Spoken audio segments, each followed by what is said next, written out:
नमस्कार मंडळी, कुक्कू बेक्समध्ये तुम्हा सर्वांचं पुन्हा एकदा मनापासून स्वागत। तर आज आपण एक नवीन ब्लॉगला सुरुवात करत आहे, कारण आज खूप सारे ऑर्डर्स आहेत। तुम्ही तर बघू शकता की मागे स्पंज खूप सारे लावून ठेवलेले आहेत आणि 2-3 कस्टमाइज पण ऑर्डर आहेत आणि बाकीच्या बेकरीच्या ऑर्डर आहेत। तर गार्निशिंग संपली होती, त्यामुळे कुकू तिथं आधी गार्निशिंग बनवून घेतलेली आहे तिने। क्रीम वगैरे सगळं बीट करून झालेलं आहे आणि आता आपण केक बनवायला सुरुवात करणार आहे। त्यातला एक केक 3 किलोचा आहे, 1.5 किलोचा एक आहे, म्हणजे जे कस्टमाइज आहे ते मी तुम्हाला सांगते। त्यातले 3 किलोचा केक मी तुम्हाला आज दाखवणार आहे। म्हणजे सिंपलच आहे, बॉस बेबी थीमचा। तो आपण आज ह्या ब्लॉगमध्ये बघणार आहोत, त्यासाठी ब्लॉग कंटिन्यू करा।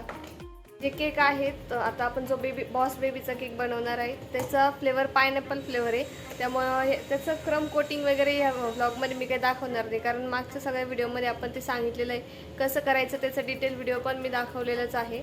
आणि त्यामुळे मी फक्त याची डेकोरेशन, डिझाईन किंवा कस्टमायझेशन काय आहे ते ह्या ब्लॉगमध्ये आपण बघणार आहे।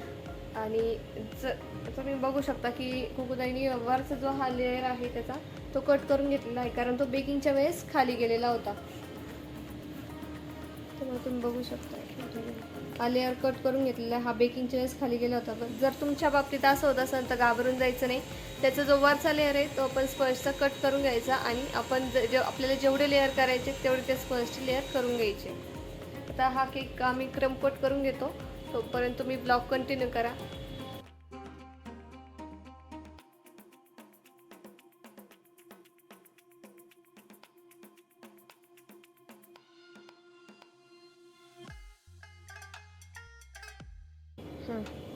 आपल्याला टोटल 3 केजीच्या बॉस बेबी थीमची केकची ऑर्डर आहे। पायनॅपल फ्लेवरचा केक आहे, त्यामुळे मी ते सगळे स्पंज बेक करून घेतलेले आहेत व्हॅनिलाचे। तर आता हे 3 किलोचं माप आणि त्यांना 3 टायरमध्येच लागत होता, म्हणजे 3 स्टेप्समध्येच केक हवा होता 3 केजीचा।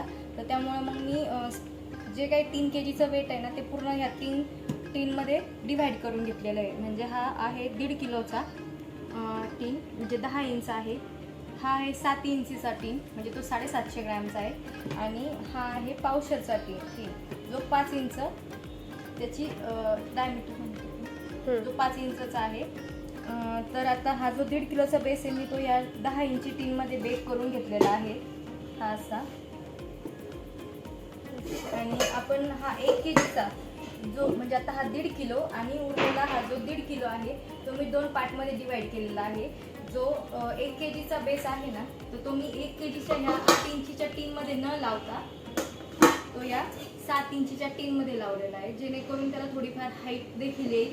आणि ज्यावेळेस मी हा उचलेल केक यावर ठेवण्यासाठी त्यावेळेस मला काही प्रॉब्लेम होणार नाही, कारण 1 केजीचा उचलताना सहसा आपल्याला थोडाफार प्रॉब्लेम फेस करावा लागतो। निदान मला तरी तो केक ज्यावेळेस त्याच्यावर ठेवायचा असतो त्यावेळेस थोडासा प्रॉब्लेम होतो, त्यामुळे मी हा 7 इंचच्या टीनमध्ये लावलेला आहे, जेणेकरून त्याला थोडी हाईट देखील येईल। आणि हा जो आपला हाफ केजीचा बेस आहे उरलेला तो 6 इंचीच्या टीनमध्ये न लावता मी जो पावशरचा केक आहे, पावशरचा जो टीन असतो 5 इंचचा त्यामध्ये लावलेला आहे, म्हणजे ह्याला सुद्धा हाईट आलेली आहे। तुम्ही बघू शकता नॉर्मल केकपेक्षा त्याला जास्त हाईट आलेली आहे।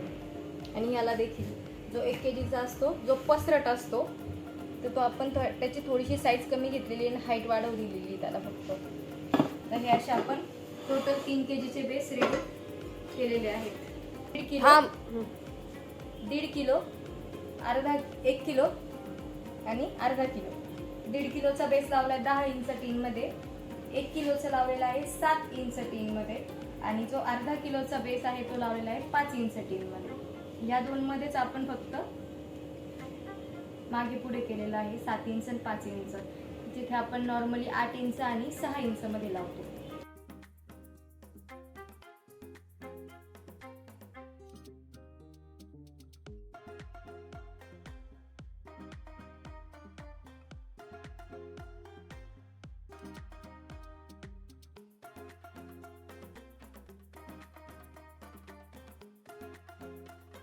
तर इथं मी आता फायनल आयसिंग करण्यासाठी हे केक घेतलेले आहेत।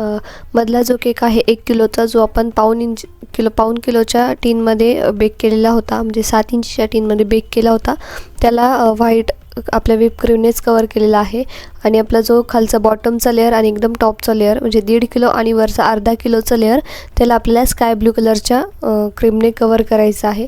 तर इथं तुम्ही बघू शकता की आपला 1 किलोचा केक कवर करून झालेला आहे आणि हा केक कवर करून झाल्यावर याला स्क्रॅपरने फायनल फिनिशिंग करून घेतली आणि याला सेट करायला ठेवलं, कारण आपल्याला हे केक एकमेकांवर स्टॅक करायचे आहेत आणि कस्टमरकडून जाताना म्हणजे ट्रान्सपोर्टमध्ये हे केक डॅमेज व्हायला नाही पाहिजे, त्यासाठी हे आपल्याला व्यवस्थित सेट करून घ्यायचे आहे. आणि दुसऱ्या साईडला तुम्ही बघू शकता की आपला वरचा जो अर्धा किलोचा केक आहे तो फायनल आयसिंग करायला इथं घेतलेला आहे. त्याला स्काय ब्लू कलरच्या क्रीमने आयसिंग करून घेणार आहोत आणि त्याला देखील आपल्याला सेट करून घ्यायचं आहे. आणि आपला जो बॉटमचा लेअर आहे म्हणजे जो 1.5 किलोचा आहे त्याला पण आपण ब्लू कलरच्याच आयसिंगने कवर करून सेट करून घेणार आहोत, जेणेकरून आपल्याला स्टॅकिंगला पण प्रॉब्लेम येणार नाही आणि ट्रान्सपोर्टमध्ये केक डॅमेज होणार नाही. तर आता ह्या केकचे किती चार्जेस मी घेतले ते तुम्हाला मी सांगणार आहे. तर टोटल 3 किलोचा केक होता आणि रेग्युलरच फ्लेवर होता. तर ह्या केकचे मी म्हणजे टॉपर वगैरे किंवा फॉन्डंटचे जे काही कॅरेक्टर्स असतील ते पकडून या केकचे मी टोटल 2100 रुपये एवढे चार्ज घेतलेला आहे. तर तुम्ही बघू शकता की आपला 1.5 किलोचा जो केक आहे त्याला पण आपण आता फायनल आयसिंग करून सेट करण्यासाठी ठेवणार आहोत. हे केक आपल्याला कमीत कमी 1 ते 1.5 तास सेट करून घ्यायचे आहेत आणि मगच त्याला आपल्याला एकमेकांवर स्टॅक करायचं आहे, तेव्हा ते व्यवस्थित स्टॅक होतील आणि ट्रान्सपोर्टमध्ये डॅमेज होण्याचे चान्सेस कमी होतील.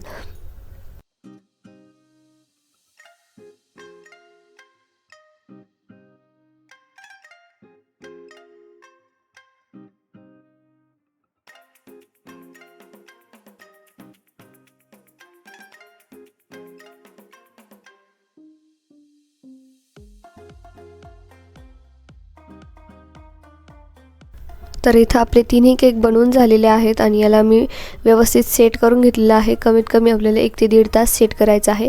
आणि तुम्ही इथं बघू शकता की ह्या केकला मी सेट केल्यानंतर पुन्हा फायनल फिनिशिंग देत आहे, कारण ह्या केकला माझ्याकडून चुकून हात लागला होता त्यामुळे तो डॅमेज झाला. त्यामुळे इथं मी एका भांड्यामध्ये गरम पाणी घेतलं आणि स्क्रॅपर त्यामध्ये बुडवून त्याला व्यवस्थित परत फिनिशिंग देऊन घेतली. त्यानंतर आता आपण स्टॅकिंग करणार आहोत. स्टॅकिंगसाठी सगळ्यात खालच्या लेअरमध्ये मी 4 स्ट्रॉ टाकलेले आहेत. तुम्ही वुडन डॉवेल्स किंवा प्लॅस्टिक डॉवेल्ससुद्धा वापरू शकता. टूथपिक वापरू नका, कारण कोण कसं केक कटिंग करता ते आपण सांगू नाही शकत. तर इथं मी त्यावर पाऊण किलोच्या भांड्यातला आपला 1 किलोचा जो केक होता तो इथं मी स्टॅक करून घेतलेला आहे.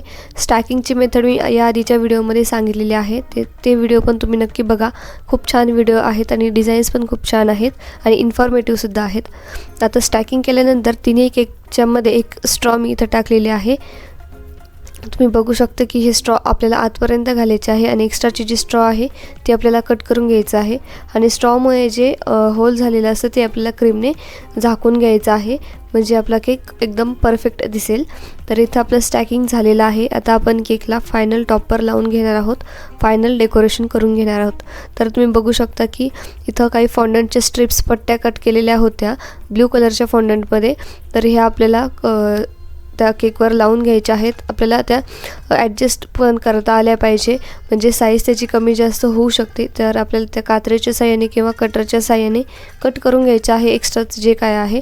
शक्यतो कात्रीच्या साहाय्याने कट केलेलं बेटर राहील कटरपेक्षा. त्यानंतर इथं काही टॉपर्स केलेले आहेत, जे पेपरचे प्रिंट केलेले असतात टॉपर्स, ते इथं मी लावणार आहेत.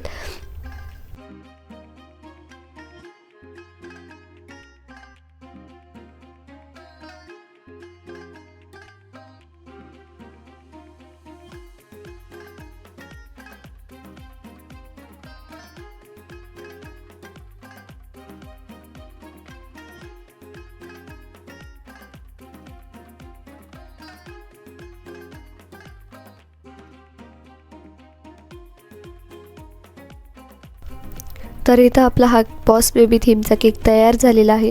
किती छान दिसतो आहे, तुम्ही बघू शकता की त्याला एकदम छान लुक आलेला आहे आणि परफेक्ट बॉस बेबीचाच केक दिसतो आहे. तर हा होता आपला केक. तर ही डिझाईन तुम्हाला कशी वाटली ते कमेंट करून सांगा. आणि ह्या ज्या काही डिझाईन्स आहे त्या बाकीच्या ऑर्डर्स होत्या आणि काही आम्ही काउंटरला लावण्यासाठी केक बनवलेले होते. तर यामध्ये हे सगळे केक तुम्ही बघू शकता की किती सुंदर आहे. White forest, rasmalai, red velvet, rose falooda असे वेगवेगळ्या प्रकारच्या ह्या केकचे डिझाईन होत्या. हे काही मिनी केक होते. त्यानंतर एक बेबी शॉवर पिनाटा केकची अर्जंट ऑर्डर आलेली होती, तीसुद्धा मी इथं कंप्लीट करून दिली.